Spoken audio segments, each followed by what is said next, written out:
Assalamualaikum warahmatullahi wabarakatuh. Sahabat YouTube yang dirahmati oleh Allah, pernah nggak sih kamu ngerasa hidup lagi penuh dengan tekanan? Dompet tipis, usaha nggak jalan, utang numpuk, dan hati kayak dikucek-kucek. Mungkin kamu pernah berpikir, ya Allah, kapan ya semuanya akan membaik? Kalau kamu lagi di fase itu, kamu gak sendiri. Banyak dari kita ngalamin hal yang sama. Tapi tahukah kamu, ada satu surah pendek dalam Al-Quran yang Allah turunkan bukan cuma buat nenangin hati, tapi juga buat ngasih petunjuk bahwa di balik sempitnya hidup ada jalan keluar. Surah itu adalah Surah Al-Insyirah, atau sering kita dengar dengan nama Surah Alam Nashrah. Suratnya nggak panjang, cuma 8 ayat, tapi isinya Masya Allah dalam banget. Dan di video ini kita bakal bahas bagaimana membaca dan memahami surah ini bisa jadi pembuka rezeki kita. Bukan karena mistis, tapi karena makna dan mindset yang dibentuk dari dalam. Apa itu surah Al-Insyirah? Surah ini turun di Mekah. Artinya, surah ini datang di masa-masa dakwah. Rasulullah Shallallahu Alaihi Wasallam lagi dalam keadaan sulit-sulitnya, lagi banyak tekanan, lagi banyak dihina, ditolak dan diasingkan. Alam nashrah laka sodrak, bukankah kami telah melapangkan dadamu? Bayangkan, di saat Nabi sedih, Allah malah nggak ngasih harta, Allah nggak kasih bala bantuan, tapi Allah bilang, kami lapangkan dadamu. Artinya, sebelum rezeki lahir dan datang, Allah kasih rezeki batin dulu, berupa ketenangan, kelapangan hati, dan rasa syukur. Ayat demi ayat dan maknanya dalam hidup kita. Mari kita bahas pelan-pelan.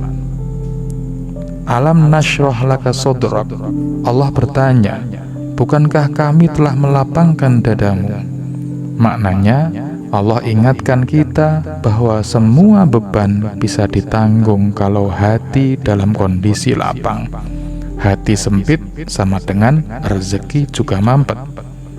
Kemudian yang kedua, wa wada'na anka wizrak alladzi anqadha dhahrak.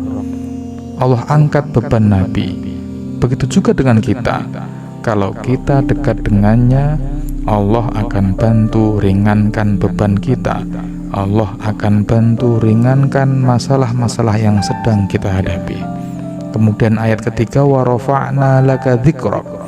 Saat kamu sabar, tetap baik meskipun dihina, Allah sendiri yang akan angkat derajatmu. Nama baikmu naik tanpa harus kamu promosikan sendiri. Fa inna ma'al usri yusra, inna ma'al usri yusra. Ini ayat yang favorit untuk semua orang. Allah ulang 2 kali dalam surah tersebut. Susah itu datang, tapi barengan dengan kemudahan. Dan kemudahan itu tidak hanya satu, tetapi banyak kemudahan. Fa'idha faraghta fansab wa ila rabbika farghab.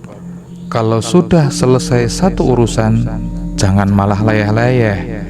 Lanjutkan lagi untuk berikhtiar, dan selalu arahkan niat dan harapan cuma kepada Allah semata. Kenapa surah ini bisa jadi pelanda rezeki? Rezeki itu bukan cuma soal uang, tapi soal energi, soal keberanian, ketenangan, dan keyakinan. Surah ini menyentuh langsung ke pusat energi kita, hati kita. Saat hati lapang, kita lebih mudah menerima atau mendapatkan peluang-peluang yang ada di depan kita. kita nggak gampang iri dengan kondisi orang-orang yang ada di sekitar kita.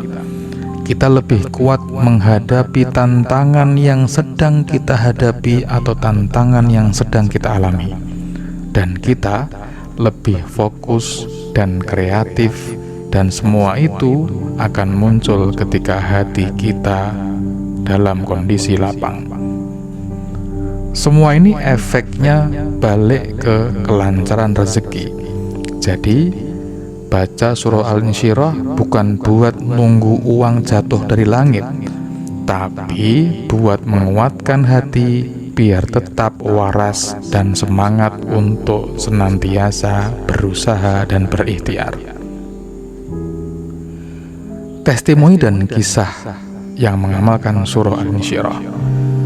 Banyak yang bilang setelah mereka rutin membaca surah Alam Nashrah atau surah Al-Insyirah, misalnya 7 kali setiap pagi, hidupnya berubah. Bukan sulap, tapi mental mereka jadi lebih tangguh, mental mereka jadi lebih tenang. Dan dari situlah ide-ide usaha muncul, relasi membaik, bahkan peluang-peluang kerja terbuka di depan mata. Ada seorang pengemudi ojek online, setiap habis sholat subuh, dia baca surah Al-Insyirah 7 kali. Dia bilang, saya jadi lebih tenang di jalan, penumpang pun lebih ramah. Tips makin sering dikasih oleh penumpang. Allah yang buka rezeki, tapi hati yang lapang jadi jalan pembuka atau pintu gerbang dari rezeki tersebut. Cara mengamalkan surah Al-Insyirah untuk rezeki. Yang pertama, rutin baca setiap pagi. Idealnya setelah sholat subuh 3 kali sampai 7 kali. Yang kedua, baca dengan sadar dan pelan. Hayati maknanya, jangan cuma dikejar cepatnya atau banyaknya, tetapi harus menghayati makna yang terkandung di dalam surah Al-Insyirah. Yang ketiga, gabungkan dengan istighfar atau dengan sholawat. Ini seperti booster rezeki dengan didorong lebih kuat dengan istighfar dan sholawat. Yang keempat, jadikan sebagai doa. Setelah membaca, lanjutkan dengan doa spesifik, misalnya, ya Allah, lapangkanlah dadaku, lancarkanlah rezekiku, beri aku jalan keluar dari kesulitan yang sedang aku hadapi. Kemudian yang kelima, jaga hati tetap lapang, jangan gampang mengeluh, jangan bandingkan diri terus, jangan bandingkan diri ini dengan orang lain. Kita hidup di zaman yang serba cepat. Semua orang ingin rezeki yang instan. Tapi Allah mengajarkan sebelum rezeki itu datang, hati kita dulu yang harus dilapangkan. Kalau kamu hari ini lagi berat, lagi merasa dunia itu sempit, coba buka mushaf, baca surah Al-Insyirah. Bukan hanya dibaca, tapi dirasakan. Hadirkan perasaan bahwa kamu sedang berbicara langsung dengan Allah Subhanahu wa Ta'ala. Dan lihat, perlahan hidupmu akan berubah. Mungkin gak langsung kaya raya, tapi kamu akan merasakan kelapangan, ketenangan, dan keyakinan yang membuat langkahmu jadi lebih ringan. Jangan lupa untuk like video ini kalau kamu merasa video ini sangat menginspirasi dan membantu. Share ke orang terdekatmu, siapa tahu mereka juga butuh booster semangat dengan surah Al-Insyirah ini. Subscribe channel ini biar kamu gak ketinggalan konten inspirasi Islami lainnya. Sampai jumpa di konten berikutnya. Wassalamualaikum warahmatullahi wabarakatuh.